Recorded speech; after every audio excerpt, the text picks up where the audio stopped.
क्रूस का चिन्ह पिता पुत्र पवित्र आत्मा के नाम पर आमीन।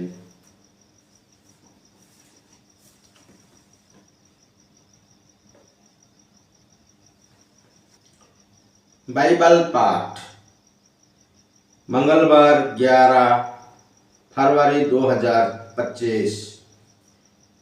पहला पाठ उत्पत्ति ग्रंथ अध्याय 1 पद संख्या 20 से 2 और 4 तक। पाठ का मूल वाक्य। ईश्वर ने कहा, पानी जीव जंतुओं से भर जाए और आकाश के नीचे पृथ्वी के पक्षी उड़ने लगे।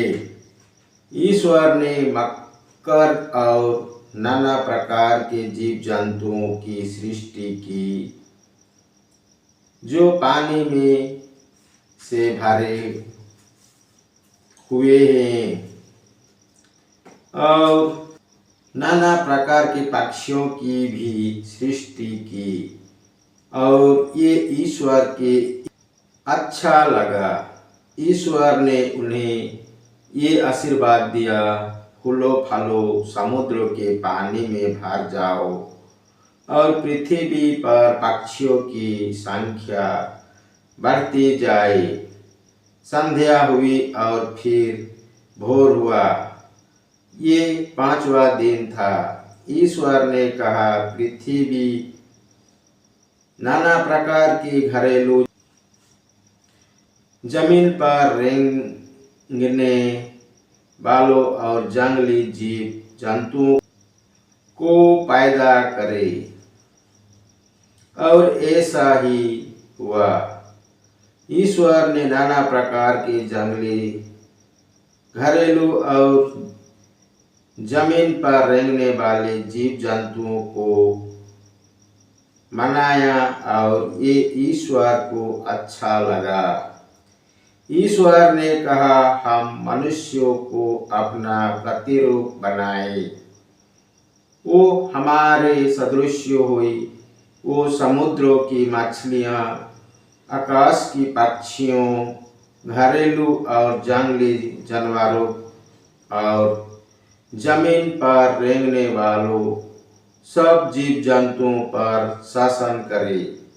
ईश्वर ने मनुष्यों को अपना प्रतिरूप बनाया, उसने उसे ईश्वर का प्रतिरूप बनाया। उसने नर और नारी के रूप में उसकी सृष्टि की। ईश्वर ने ये कहकर उन्हें आशीर्वाद दिया, फूलो फलो पृथ्वी पर फैल जाओ और उसे अपने अधीन कर लो।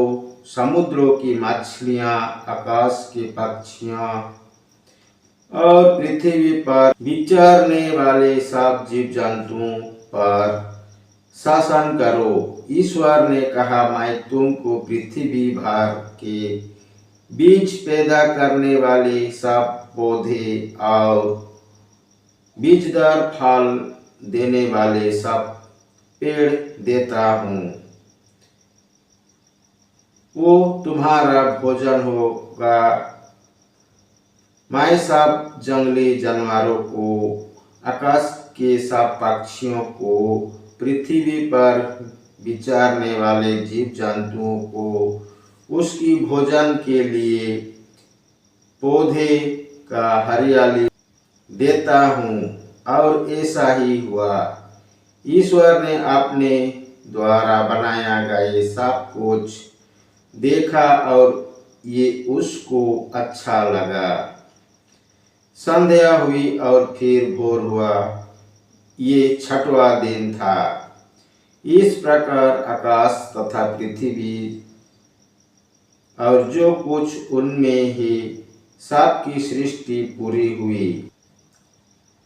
7वें दिन ईश्वर का किया हुआ कार्य समाप्त हुआ। उसने अपना समस्त कार्य समाप्त कर 7वें दिन विश्राम किया। ईश्वर ने 7वें दिन को आशीर्वाद दिया और उसे पवित्र माना, क्योंकि उस दिन उसने सृष्टि का समस्त कार्य समाप्त कर विश्राम किया था। ये हे आकाश और पृथ्वी की उत्पत्ति का वृत्तांत, जिस समय प्रभु ईश्वर ने पृथ्वी को आकाश बनाया। यह प्रभु की वाणी है। ईश्वर को धन्यवाद। सुसमाचार संत मरकुस के अनुसार पवित्र सुसमाचार अध्याय 7 पद संख्या 1 से 13 तक। पाठ का मूल वाक्य। फरीसी और यरूशलेम में आए हुए कई शास्त्रियों ईसा के पास इकट्ठे हो गए।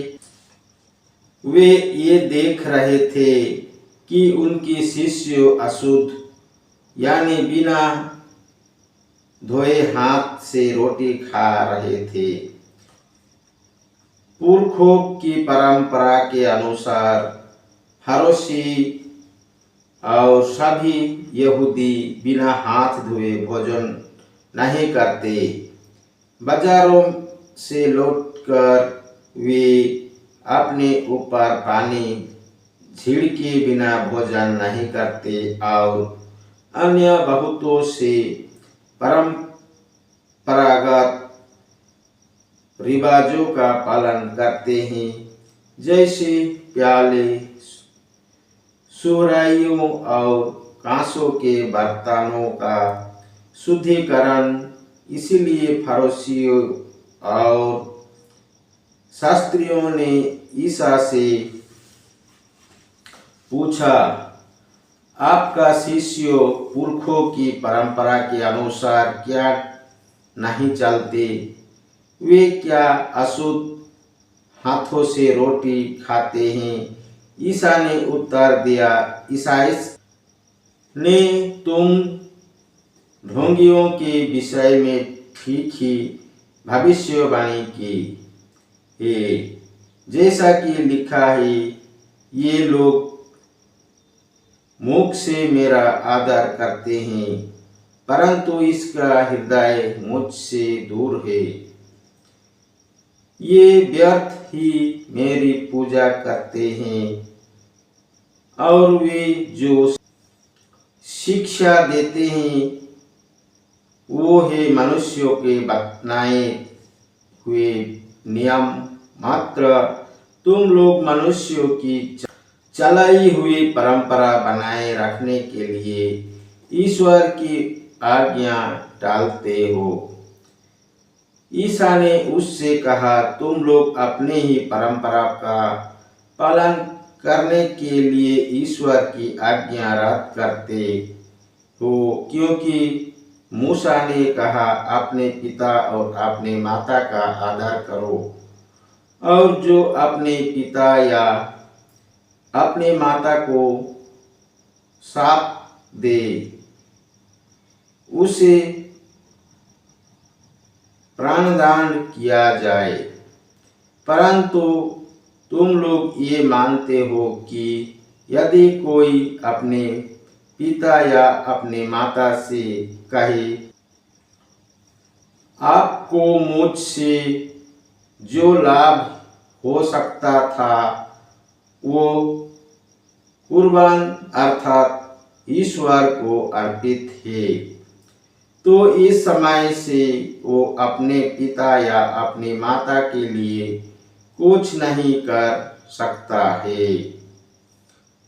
इस तरह तुम लोग अपने परंपरा के नाम पर जिसे तुम बनाए रखते हो, ईश्वर का वचन रद्द करते हो और इस प्रकार के और भी बहुत से काम करते रहते हो।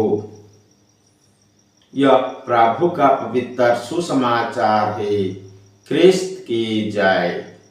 पिता पुत्र पवित्र आत्मा की बड़ाई होई। जय स्वाद में थी आभी और अनंत काल तक सदा रहेगी। आमीन। यीशु मरिया जोसेफ, यीशु मरिया जोसेफ, यीशु के पवित्र दिल तेरा राज्य आवे। क्रूस का चिन्ह पिता पुत्र पवित्र आत्मा के नाम पर। आमीन। जय यीशु। पिता पुत्र पवित्र आत्मा के नाम पर आमीन। जय यीशु।